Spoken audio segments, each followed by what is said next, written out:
नमस्कार, मैं हर्षिता प्रताप सिंह आप सभी का डीडी बिहार के इस खास कार्यक्रम नेपाल सेंट्रिक में स्वागत करती हूँ। सच्ची दोस्ती से ज़्यादा कीमती कुछ नहीं हो सकती। अगर एक सच्चा दोस्त, एक सच्चा साथी हमारे साथ हो तो हर मुसीबत का सामना करने की हिम्मत आ जाती है। आज हम बात करेंगे ऐसे ही दो मित्र देशों के विषय में। हम बात करेंगे भारत और नेपाल मैत्री संबंध के विषय में और इसके विभिन्न पहलुओं पर प्रकाश डालेंगे। इसके लिए हमारे साथ चर्चा में मौजूद है प्रोफेसर अनिल कुमार सिन्हा, अध्यक्ष भारत नेपाल मैत्री संघ। इसके लिए हमारे साथ चर्चा में मौजूद हैं प्रोफेसर अनिल कुमार सिन्हा, अध्यक्ष भारत नेपाल मैत्री संघ। स्वागत है सर आपका कार्यक्रम में। धन्यवाद हर्षिता जी।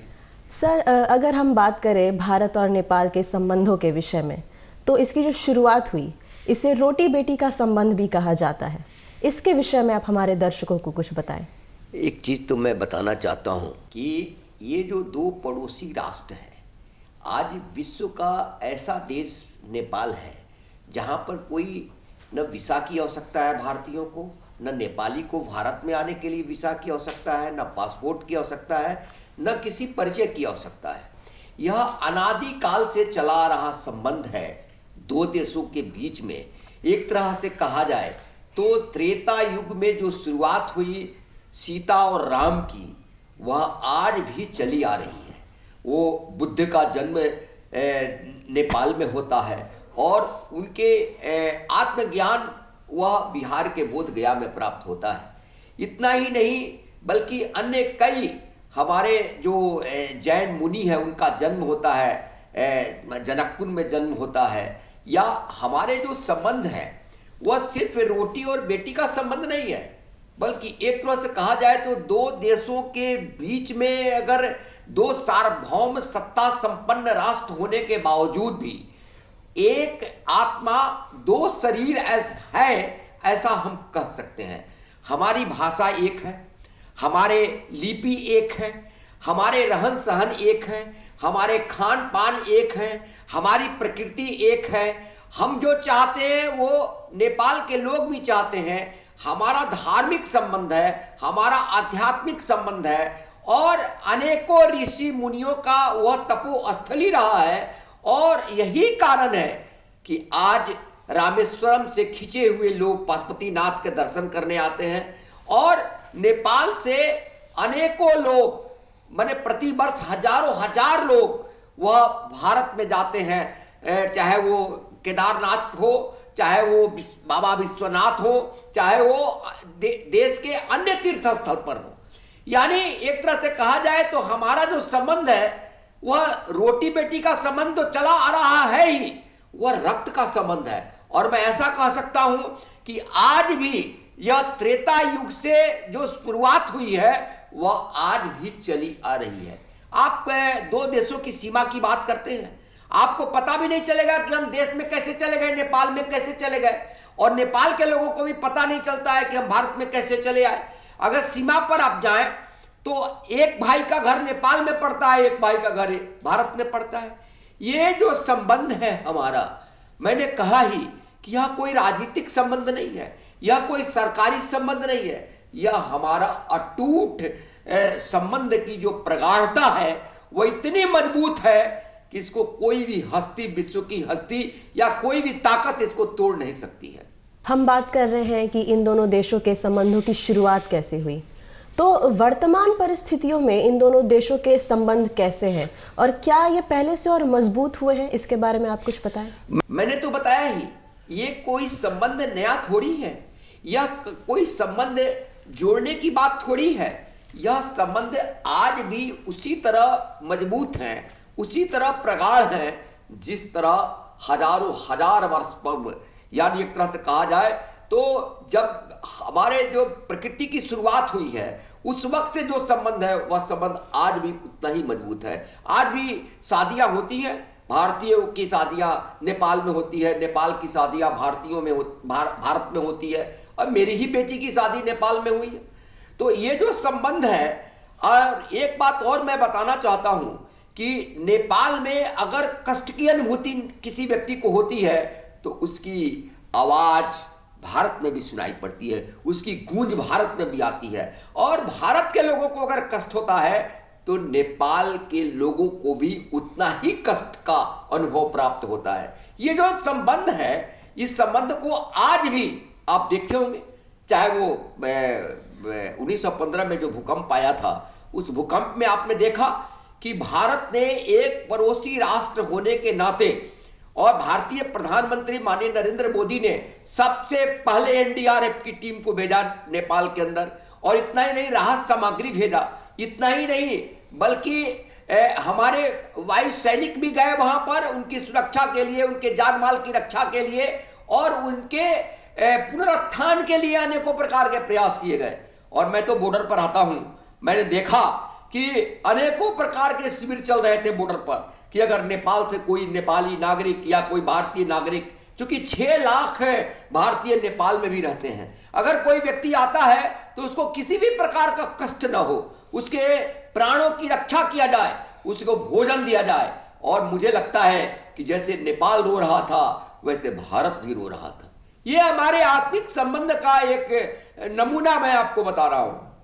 कोरोना काल में आप देखिए कि कोरोना काल में भी जो हमारे भारत के प्रधानमंत्री हैं, वह कई टन दवाइयां उन्होंने नेपाल के लिए भेजी। और मैं ये बताना चाहता हूं कि जो भारतीय वैक्सीन था उसके प्रति नेपाल में अनेकों देशों ने वैक्सीन भेजा होगा, लेकिन जो भारतीय वैक्सीन के प्रति नेपालियों का जो आकर्षण था, उसका परिणाम था कि जितने भी सीमावर्ती क्षेत्र थे और सीमावर्ती क्षेत्र के नेपाली नागरिक अनेकों आकर के और वैक्सीन लिया करते थे, उन पर कोई रोक टोक नहीं था। ये हमारे संबंध हैं। और एक घर में एक बेटा है, उसकी शादी नेपाल में हुई है, और एक बेटा की शादी नेपाल के उसी परिवार के बगल की शादी हमारे भारत में हुई है।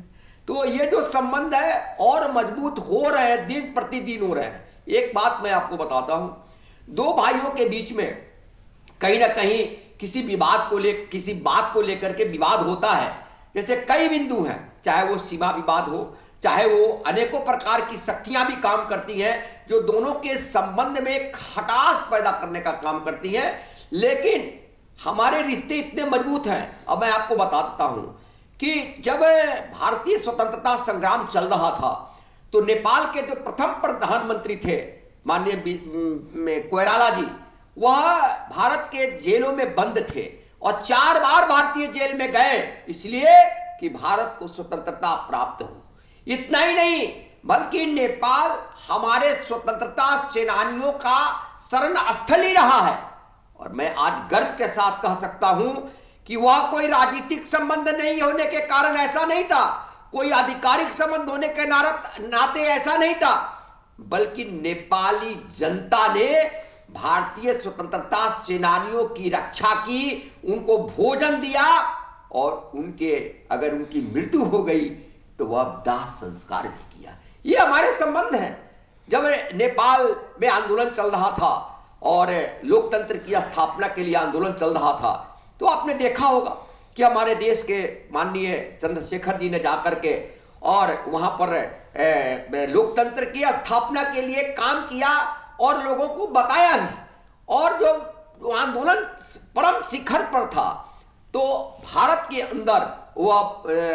अंदर जो एक शक्ति थी, भारत माने एक तरह से कहा जाए कि जो ताकत थी, वह नेपाल के अंदर की जो ताकत थी उससे बातचीत करके और 12 सूत्री समझौता हुआ, जिससे कि नेपाल में लोकतंत्र स्थापित हुआ। तो ये हमारे जो संबंध है वह और प्रगाढ़ता की ओर है। और यह कोई कह नहीं सकता है कि संबंध, चूंकि ये जो राजनीतिक संबंध में राजनीतिक हलचलें होती हैं और हलचलें होने के कारण कई प्रकार के उतार चढ़ाव आते रहते हैं, लेकिन उन उतार चढ़ाव से भी किसी भी प्रकार का कोई फर्क नहीं पड़ता है। सर, जैसे कि आपने बात की 2015 के भूकंप के बारे में, जब भारत ने सबसे पहले नेपाल को सहायता भेजी, ऐसे कई अवसर देखे गए हैं जब भारत ने नेपाल को सहायता भेजी है। तो क्या वर्तमान परिस्थिति में या पिछले कुछ वर्षों में ऐसे कोई अवसर आए हैं जब नेपाल ने भारत की सहायता की हो? ऐसा है कि आपको मैंने बताया कि जब भारत के अंदर स्वतंत्रता संग्राम चल रहा था तो ब्रिटिश काल में अंग्रेजों के विरुद्ध लड़ाई चल रही थी और हमारे अनेकों प्रकार के सैनिक थे। उसमें जो सैनिक माने आम जनता थी जो लड़ रही थी, वो भाग करके कहाँ जाए? वो भाग करके नेपाल आते थे और नेपाल उनको संरक्षण देने का काम करता था। इतना ही नहीं बल्कि आपको सन 74 का जो लोक भारत में जो आंदोलन था लोकनायक जयप्रकाश नारायण का, तो लोकनायक जयप्रकाश नारायण ने भी लोहिया जी के साथ जाकर के नेपाल में शरण लिया था। और भारत के अंदर भी आपको मैं बता दूं कि नेपाल जो भी गए उनको संरक्षण देने का ही काम नहीं किया, हर तरह से उनकी आर्थिक मदद भी की। ये नेपाल के हमारे लिए बहुत बड़ा सहयोग की बात है। इसलिए कि 74 में भाग करके, चाहे वो इमरजेंसी आपातकाल जब लागू हुआ, सारे लोग भाग करके कहाँ जाते हैं? वो नेपाल गए और नेपाल ने उनको हर तरह से सुरक्षा प्रदान करने का काम किया। वहाँ की जनता ने किया, राजनीतिक हस्ती ने नहीं किया। मैंने एक तरह से कहा जाए तो सरकारी कोई अधिकारियों ने नहीं किया, लेकिन ये जनता, कहीं ना कहीं जनता की अपेक्षाओं के कारण हमारी जो राजनीतिक हस्तियां थीं या जो सरकारी हस्तियां थी, प्रशासनिक अधिकारी थे, वो भी चुप थे। इसलिए नेपाल हमारे अभिन्न सहयोगी मित्र के रूप में कई एक बार नेपाल ने हमें सहयोग किया है, हर तरह से सहयोग किया है। सर, भारत और नेपाल के बीच कई परियोजनाएं हैं जो इन दोनों देशों को जोड़ती हैं। अगर हम बात करें रामायण सर्किट परियोजना की, तो ये एक सांस्कृतिक और धार्मिक संबंध का प्रतीक माना जाता है। इसके बारे में आप हमारे दर्शकों को कुछ बताएं। देखिए, भारत के हमारे लोकप्रिय प्रधानमंत्री माननीय नरेंद्र मोदी जी ने और देश के आध्यात्मिक, धार्मिक और सांस्कृतिक, एक तरह से कहा जाए तो रूप सांस्कृतिक धरोहरों को एक साथ जोड़ने के लिए उन्होंने रामायण सर्किट की स्थापना की। उसमें एक जनकपुर भी है। आप राम के बिना, सीता के बिना अयोध्या की कल्पना नहीं कर सकते और राम के बिना आप जनकपुर की कल्पना नहीं कर सकते। ये जो सारी चीज़ें थी जिसको जोड़ा गया है, अनेकों प्रकार की सुविधाएं दी गई हैं। जैसे अब जनकपुर से बस चल रही है आपको अयोध्या के लिए, अयोध्या से चल रही है बस आपको जनकपुर के लिए। तो ये जो सर्किट के तहत जो जोड़ा गया है, ये कोई सामान्य बात नहीं है। प्रधानमंत्री जी ने जनकपुर में एक जैन सर्किट को भी बनाने की बात कही है, उस पर काम चल रहा होगा, क्योंकि दो तीर्थंकरों का वह जन्म स्थल, मैं नाम शायद भूल रहा हूँ, वह जनकपुर है। इस कारण से उस पर भी काम चल रहा है। अब ये जो रामायण सर्किट के तहत आप कभी सीतामढ़ी गए होंगे या नहीं भी गए होंगे, जो सीतामढ़ी जो स्थल है, वह जब कभी जनक राजा जनक का जो साम्राज्य था, वह जब मैं सीतामढ़ी में था, मैं सीतामढ़ी जब गया तो लगा कि कहीं ना कहीं सीता हैं, कण कण में सीता व्याप्त है। इसलिए कि राजा जनक ने आकर के सीतामढ़ी के क्षेत्रों में, और एक तरह से कहा जाए तो भयानक अकाल पड़ा था, वर्षा नहीं हो रही थी, और उन्होंने शिवलिंग की स्थापना की जो हलेश्वर स्थान के नाम से जाना जाता है। और फिर वहाँ पर उन्होंने हल चलाना शुरू किया और हल चलाने के साथ साथ आगे बढ़ते गए हैं, और जा कर के वह जो है वो पूरा बादल जो है घिर गया आकाश में और पानी बरसने लगा, और फिर वो विकराल स्थिति उत्पन्न हुई और उसमें से सीता की उत्पत्ति हुई है। ये कण कण में व्याप्त है। इसलिए एक दूसरे देश को जोड़ने के लिए ये देखिए, मैंने पूर्व में ही कहा कि राजनीतिक उथल पुथल चलता रहता है। सरकार आती है, सरकार जाती है, व्यक्ति जाते हैं, व्यक्ति बदलते रहते हैं सरकार में, लेकिन उसके परिणाम स्वरूप हमारे संबंधों में किसी भी प्रकार का कोई अंतर नहीं आना है, नहीं आए। इसीलिए यह जो रामायण सर्किट के तहत जो जोड़ा है जनकपुर को, ये एक बहुत बड़ी बात है, ये कोई सामान्य बात नहीं है। जी, हम बात कर रहे हैं उन स्तंभों की जो इन दोनों देशों को जोड़े हुए हैं। ऐसी ही एक और परियोजना है सूर्य किरण, जिसमें संयुक्त सैन्य प्रशिक्षण दिया जाता है। इसकी शुरुआत वर्ष 2011 में हुई। मैं चाहूँगी इस पे आप कुछ प्रकाश डालें। हर्षिता जी, जब मैं नेपाल की बात करता हूँ तो आत्मविभोर हो जाता हूँ, इसलिए कि मैं जब बच्चा था तो बड़े गर्व के साथ हम लोग कहते थे कि नेपाल कभी जाएंगे। मैं नहीं जानता था कि नेपाल बॉर्डर पर ही मैं जाने वाला हूँ, तो मुझे नहीं मालूम था। तो एक तरह से कहा जाए तो ये जो भाव उत्पन्न होता है, जैसे गोरखा रेजिमेंट है, गोरखा रेजिमेंट हमारे भारत के अंदर हैं, लगभग 32,000 आपको गोरखा रेजिमेंट भारत के अंतर्गत हैं, उनके सदस्य हमारे यहाँ हैं। उनके प्रति जो श्रद्धा है, उनके प्रति जो भाव है, उनके प्रति जो सम्मान है, उनके प्रति जो आदर है, वह अनोखा है। और आज पूरे विश्व में हो या जो भी हो, लेकिन हमारे देश में तो है ही, और उनको आदरणीय मानते हैं।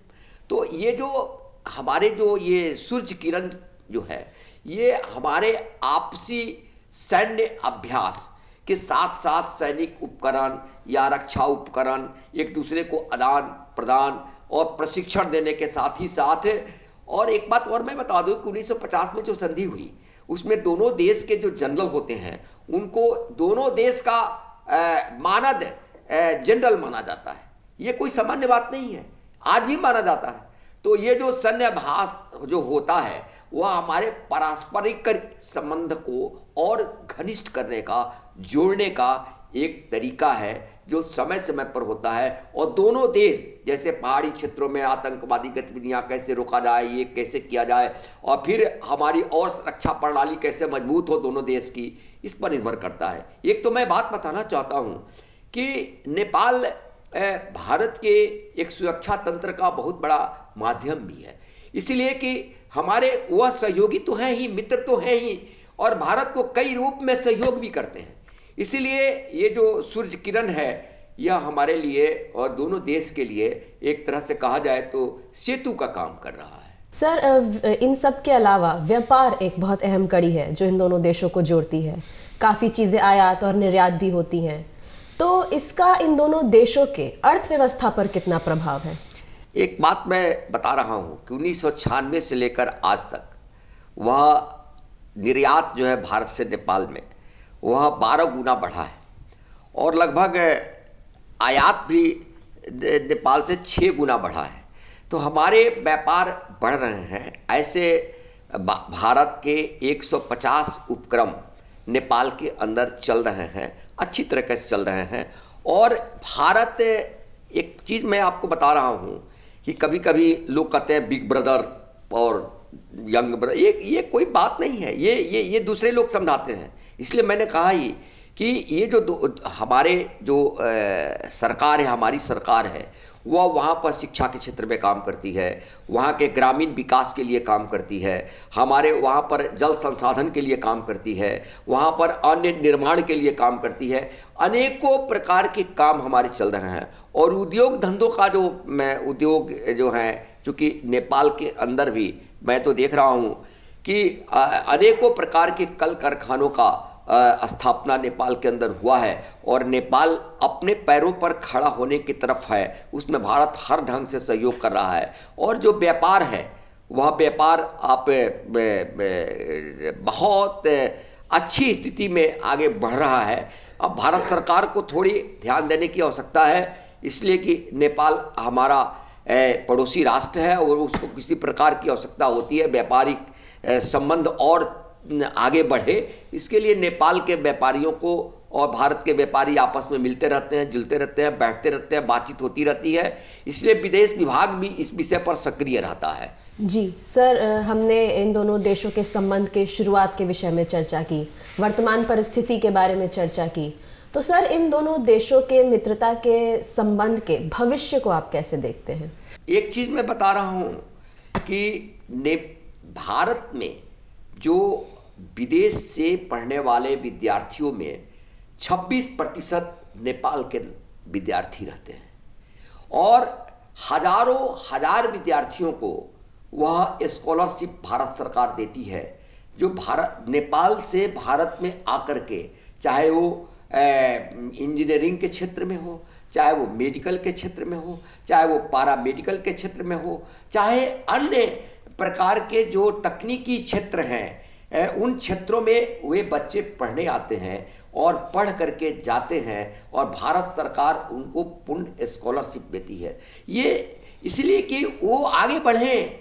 मैं 87 से पूर्व की बात कर रहा हूँ कि जब नेपाल के अंदर और भारतीय जाकर के कॉलेजों में पढ़ाया करते थे। और आज उनके अपने विद्यार्थी शिक्षक के रूप में मौजूद हैं और उनको भारत के शिक्षकों की आवश्यकता आज महसूस नहीं होती है।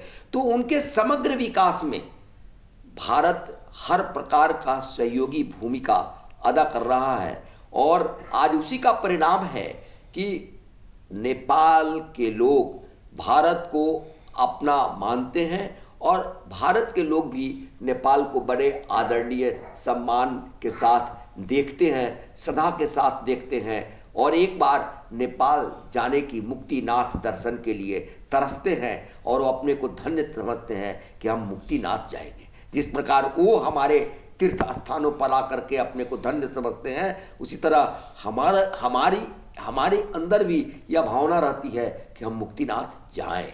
सर, नेपाल से लोग भारत आते हैं व्यवसाय के लिए, नौकरी के लिए, ये अक्सर देखा गया है और दोनों देशों के बीच एक फ्री एक्सेस है, वीज़ा की भी ज़रूरत नहीं है एक से दूसरे देश जाने के लिए।